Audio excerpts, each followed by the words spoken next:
In this video, you are going to see how to make a creative welcome slide using Claude AI like this. Let's get started. Let us go to PowerPoint, then go to Home, then go to this option Add-ins.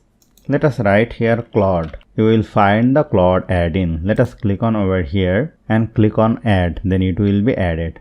I have already added the Claude AI. Let us click on over here, and here is the Claude. Here is the option for chatting with Claude. Now I have to give a prompt over here.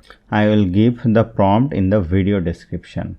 The prompt is for making the creative welcome slide, and let us click on over here and I can hit the enter.